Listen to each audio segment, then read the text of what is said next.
విచిత్రాల నిధి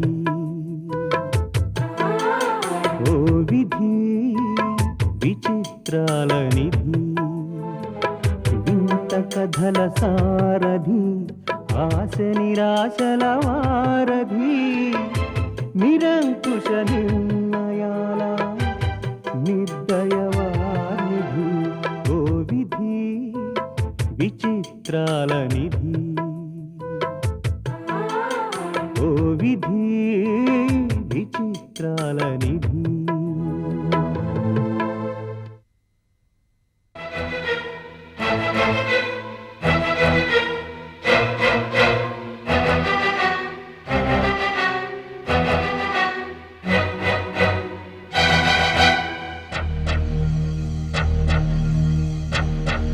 ఎంతసేపు పెద్ద కబుర్లు చెప్పావు, ఇప్పుడు మాట్లాడవే? ఏది మీ అమ్మగారు చేసిన నిర్వాకం చాలా? ఇంకా సాక్ష్యాలు ఆధారాలు కావాలా? భార్గవి, ఎందుకు చేసావు ఈ పని? నాకేం తెలీదండి. ఆ రోజు ఆఫీస్కి వచ్చి ఏదో గిఫ్ట్ ఇస్తానంటే కాదంటే బాధపడతారని తీసుకున్నాను, అంతేగాని నిజంగా ఆ ఫైల్ నేను రోజుకి ఇవ్వలేదు. అత్తయ్య, నాకే పాపం తెలీదు, కనీసం మీరైనా నన్ను నమ్మండి. చేసిన తప్పుకి తగిన సాక్ష్యాలు ఆధారాలు కనపడుతున్నాయి. ఇంకా ఎందుకు ఈ ఏడుపులు పెడబొబ్బలు? ఇంకా ఎంతకాలం ఇలా నాటకాలాడి మమ్మల్ని నమ్మించాలని చూస్తావు?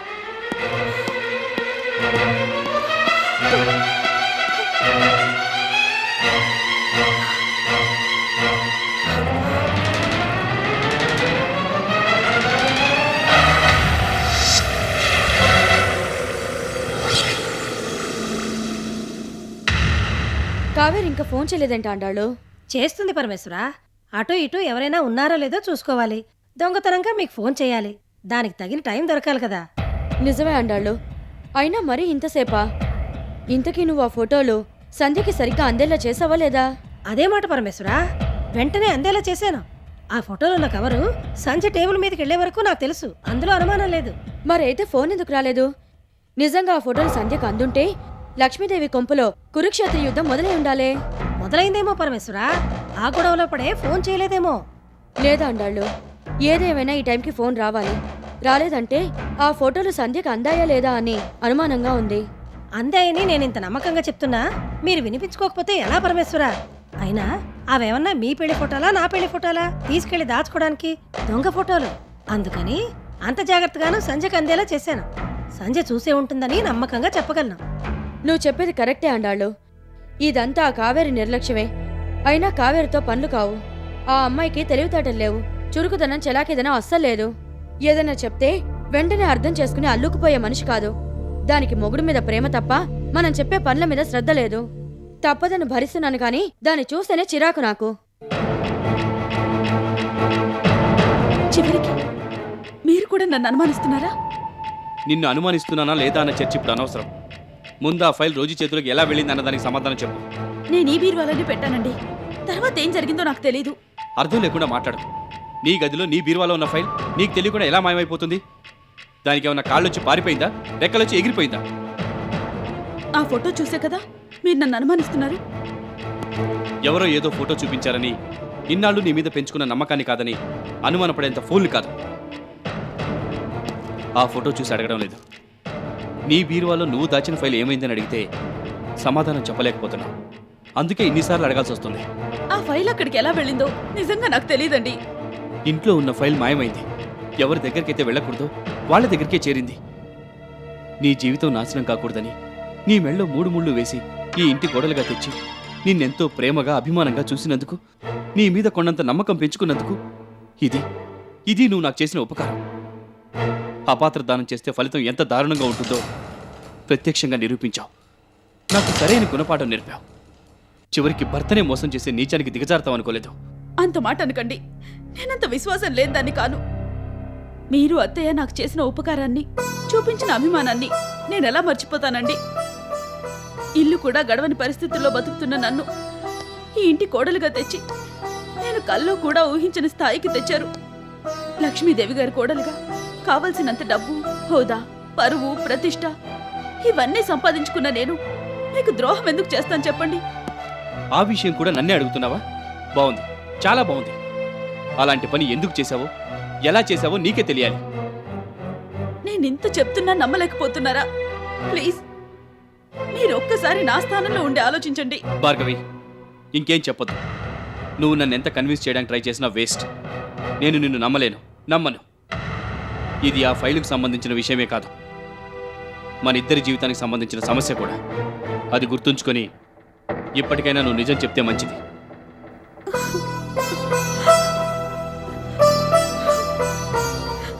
నన్ను వెన్నుపోటు పొడిచే శత్రువు అని తెలిసిన మరుక్షణం నిన్ను ఈ ఇంట్లో ఉంచే సాహసం మాత్రం నేను చేయలేను.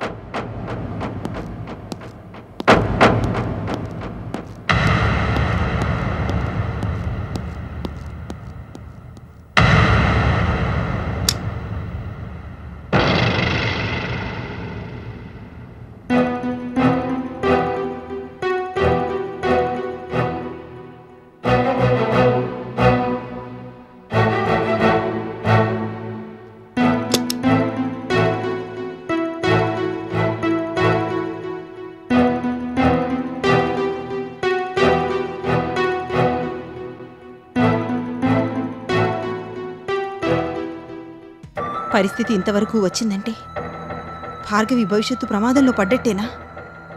ఇక ఈ ఇంట్లో తనకి స్థానం లేనట్టేనా? చెయ్యని నేరానికి శిక్ష అనుభవించి బయటికి వెళ్ళిపోవలసిందేనా? దీనికి అంతటికీ కారణం నేను.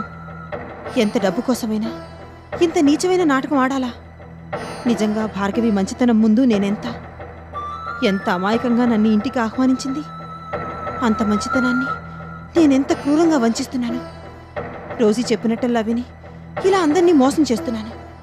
ఇదే కారణం వల్ల భార్గవి దీపక్ నుండి విడిపోతే ఏ పాపమూ తెలియని భార్గవి పగిలిన గుండె చప్పుళ్ళు జీవితాంతం నన్ను వెంటాడి వేధించవా? అది తలుచుకుంటూ నేను మనశ్శాంతిగా ఉండగలనా?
ఏమిటిది భార్గవి?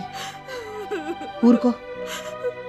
నేను తప్పు చేసినట్టు అందరూ నా నిజాయితీని నిలదీస్తుంటే ఎలా ఊరుకోగలను? ఇన్నాళ్లుగా ఇంట్లో అందరూ నా మీద పెంచుకున్న నమ్మకం ఒక్క రోజుతో తుడిచిపెట్టుకుపోయింది. ఆయన మాటల్లో కూడా నేను కావాలని రోజీకి ఆ ఫైల్ ఇచ్చినట్టు అర్థమవుతుంది. భార్గవి, అది చాలా కాన్ఫిడెన్షియల్ ఫైల్ కదా. అది మిస్ అయి మా మమ్మీ చేతికే వెళ్ళింది. అందుకని ఆవేశంలో ఏదో అనుంటారు. రేపు నిజం తెలిస్తే వాళ్లే నీకు సారీ చెప్తారు. నువ్వు తప్పు చేయనప్పుడు బాధపడ్డం అనవసరం. అది కాదు భార్గవి, నన్నెంతగానో అభిమానించే ఇంతమంది నమ్మకాన్ని పోగొట్టుకోవడం తప్ప ఆ ఫైల్ మీ అమ్మగారికి ఇచ్చి నేను సాధించేదేముంది చెప్పు? కానీ అలా ఎవరూ ఆలోచించడం లేదు. నేను కావాలనే ఆ ఫైల్ ఇచ్చినట్టు మాట్లాడుతున్నారు. మీ అమ్మగారితో స్నేహంగా ఉండడమే నేను చేసిన పొరపాటు అనుకుంటాను. అప్పటి నుంచే సంజయ్ నన్ను అనుమానిస్తుంది. అవకాశం దొరికినప్పుడల్లా ఏదో ఒక మాట అంటూనే ఉంది. ఇప్పుడు ఆ ఫైల్ మీ అమ్మగారికి చేరడంతో తన మనసులో నా మీద ఉన్న కోపాన్నంతా బయట పెట్టేసింది. భార్గవి, నువ్వు మంచిదానివని తెలిసినా నీ మీద ఎంత నమ్మకం ఉన్నా మా అమ్మలాంటి దుర్మార్గురాలతో స్నేహం చేస్తే ఎవరైనా అనుమానిస్తారు. అలాగని నేను తప్పు పట్టడం లేదు, వాస్తవం చెప్తున్నాను. భార్గవి, ఆ ఫైల్ ఆయన నా చేతికిచ్చి జాగ్రత్తగా దాయమంటే నా బీర్వాలో దాచాను. అంతవరకే నాకు తెలుసు. ఆ తర్వాత నా గదిలోకి ఎవరొచ్చారో, ఎప్పుడొచ్చారో, కావాలనే ఆ ఫైల్ తీసుకెళ్లి మీ అమ్మగారికి అందజేశారో నిజంగా నాకు తెలీదు. ఇందులో నా తప్పేమీ లేదు. కనీసం నువ్వైనా నా మాట నమ్ము. అదేమిటి భార్గవి, ఎవరెలా అనుకున్నా నువ్వు మాత్రం అటువంటి పనులు చేయవని నాకు నమ్మకం. ఫైల్ అంత పకడ్బందీగా మాయమైందంటే డెఫినెట్గా అది మా మమ్మీ ప్లానే. నన్ను ఓదార్చడానికే ఈ మాట చెప్తున్నావు కదూ? కాదు భార్గవి, బాగా ఆలోచించే ఈ మాట చెప్తున్నాను. మరో విషయం, నిజంగా నువ్వు ఆ ఫైల్ మా మమ్మీకి ఇవ్వాలనుకుంటే ఫోటోగ్రాఫర్కి ఇన్ఫార్మ్ చేసి మరీ ఇవ్వవు కదా. కరెక్ట్గా ఫైల్ ఇస్తున్న టైంకే ఫోటో తీశారంటే అది మా మమ్మీ ముందుగానే ప్లాన్ చేసి ఉంటుంది. అత్తయ్యని మా డాడీని బ్రోతల్ కేసు కింద అరెస్ట్ అయ్యారని ఫోటోలు చూపించే ప్రచారం చేసింది. సంధ్యని వినోద్ని విడదీసింది. ఇలాంటి ఫోటో జిమికులు మా మమ్మీకి ఏం కొత్త కాదు. అందులో ఆవిడ ఎక్స్పర్ట్. అవన్నీ అత్తయ్య మీద పగతో చేస్తుండొచ్చు, కానీ నా విషయంలో చేయాల్సిన అవసరమే ఉంది. మా అమ్మో మూర్ఖురాలు. ఎవరి మీదన్నా కక్ష కడితే వాళ్ళని నాశనం చేసేదాకా నిద్రపోదు. ఒకప్పుడు తన దగ్గర జీతం డబ్బులకు పనిచేసిన నువ్వు ఈ ఇంటి కోడలివై అందరి అభిమానాన్ని సంపాదించడం, ఒక్కసారిగా ఈ స్థాయికి ఎదిగిపోవడం మా అమ్మ జీర్ణించుకోలేకపోతోంది. అందుకే వాళ్ళందరి దృష్టిలో నిన్ను చెడ్డదాన్ని చేసి ఎలాగైనా ఇక్కడి నుంచి పంపించాలని ఇలా నరుక్కొచ్చింది.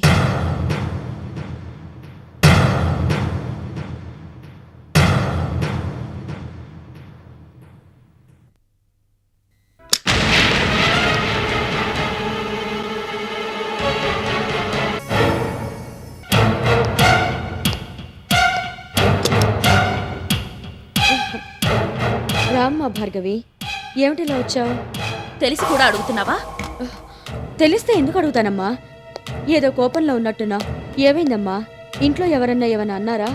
నా కూతురు భార్గవి ఏమన్నా నోరు జారిందా? లేదు, నువ్వే మరింత నీచానికి దిగజారావు. కూల్ డౌన్ భార్గవి, ఎందుకలా ఆవేశపడతావు? కాపురం అన్నాక ఏవో కలతలు వస్తూ ఉంటాయి. వాటికి ఇలా డీలా పడిపోతే ఎలా? నీకేమన్నా అన్యాయం జరిగితే ఆదుకోవడానికి నేనున్నానుగా. షట! నాకు అన్యాయం అంటూ జరిగితే అది నీ వల్లే జరగాలి. భార్గవి, ఆవేశంలో ఏదేదో మాట్లాడుతున్నావు. నాకేమీ అర్థం కావడం లేదమ్మా. నా వల్ల ఏదైనా పొరపాటు జరిగితే చెప్పాలి గాని, కూతురు లాంటి దానివి నువ్వే ఇలా కోపగించుకుంటే ఎలా? కన్నా కూతురెట్టు నన్ను మర్చిపోయింది. నువ్వు కూడా నన్ను దూరం చేస్తే ఎలా తట్టుకోగలను చెప్పు? రోజీ, ఇంకాపు నీ నాటకాలు. నాకేదో గిఫ్ట్ ఇస్తానని నమ్మించి నీకు ఫైల్ అందిస్తున్నట్టు ఫోటో తీయించింది నువ్వు కదూ? ఫైలు ఫోటో ఏమిటమ్మా? నాకేం తెలీదు. నా బీరువాలో ఉన్న ఫైల్ ఎలాగో కాజేశావు. అది నేనే తెచ్చి నీకు ఇచ్చినట్టు ఫోటో తీయించావు. అది పంపించి ఇంట్లో అందరికీ నా మీద అనుమానం వచ్చేలా చేసి మరోసారి నా జీవితం నాశనం చేయడానికి ప్లాన్ సిద్ధం చేశావు. ఎంత మాటమ్మా! నా కూతురు స్థానాన్ని తిరిగి తనకిచ్చి ఆ ఇంటి కోడలుగా తీసుకెళ్ళావు. అంత గొప్ప సహాయం చేసిన నీకు నేను అన్యాయం చేస్తానని ఎలా అనుకున్నావు? పొరపాటమ్మా. ఎవరో ఏదో చెప్పారని నువ్వు అనవసరంగా నన్ను అనుమానిస్తున్నావు. నాకు నీ మీద ప్రేమ తప్ప ఈ ఫోటోలు ఫైళ్లు ఏమిటో నాకు తెలీదమ్మా. ఇంకెవరి విషయంలోనైనా అలాంటి పనులు చేస్తానేమో కానీ నీ విషయంలో మాత్రం ఎప్పటికీ అలా చేయను. నన్ను నమ్ము భార్గవి. నా కూతురు కాపురాన్ని నిలబెట్టిన నీ మీద నాకు కృతజ్ఞత ఎప్పుడూ ఉంటుందమ్మా. కృతజ్ఞత అనే మాట తెలిస్తే ఇంత అన్యాయం చెయ్యు. ఇలాగే మాటలతో మభ్యపెట్టి నన్ను మరోసారి మోసం చెయ్యు. నా బతుకు బజార్న పడేలా చెయ్యు. ఎందుకు ఎందుకు నా మీద ఇంత పగబట్టావు? ఎందుకు నా జీవితంతో ఇలా ఆడుకుంటున్నావు? ఎందుకా? మొన్నటి వరకు నేనిచ్చే జీతం డబ్బుతో బతికిన నువ్వు నన్ను కాదని లక్ష్మీదేవి పంచన చేరినందుకు, ఆ ఇంటి కోడలువై నా కూతురు స్థానాన్ని కాజేద్దామని చూసినందుకు, నా ఎదురుగా చేతులు కట్టుకుని నిలబడాల్సిన నువ్వు కార్పొరేట్ లెవెల్కి ఎదిగి క్లబ్లో నాతో సమానంగా కూర్చుని నన్ను ఎదిరించినందుకు, పూట గతలేని నువ్వు ట్రస్ట్కి మేనేజర్వా? ఇలా నువ్వెక్కిన ప్రతి మెట్టు నాలో ప్రతీకారాన్ని రగిల్చింది. ఏ రోజైతే నువ్వు ఆ ఇంటి కోడలుగా అడుగు పెట్టావో ఆ రోజు నుంచే నేను అక్కడి నుంచి బయటికి పంపడానికి పావులు కదపడం మొదలుపెట్టాను. దాని ఫలితమే ఇది. ఇంతేకాదు, ఇంకా నాశనం చేస్తాను. నీ కూతురు కాపురం నిలబెట్టానని, ఆ రకంగా నీకు గొప్ప ఉపకారం చేశానని, త్యాగమూర్తినని పొగిడిన ఆ నోటితోనే ఇప్పుడు మరోసారి నా జీవితాన్ని నాశనం చేస్తానంటున్నావా? అవును, నాకు ఎదురొస్తే వాళ్ళ ఆనవాళ్లు కూడా లేకుండా చేస్తాను. ఇప్పటికైనా నేనంటే ఏమిటో అర్థమైందా? వెళ్ళి నా తెలివితేటల్ని అంచనా వేయడానికి ప్రయత్నించు. ఈ రోజు వేసే మరో ఎత్తుకి సిద్ధంగా ఉండు. నాతో సమానంగా కూర్చోవడానికి ఇప్పటికీ భయపడే నీ అత్త లక్ష్మీదేవిని అడుగు. నేనంటే ఏమిటో చెప్తుంది పా.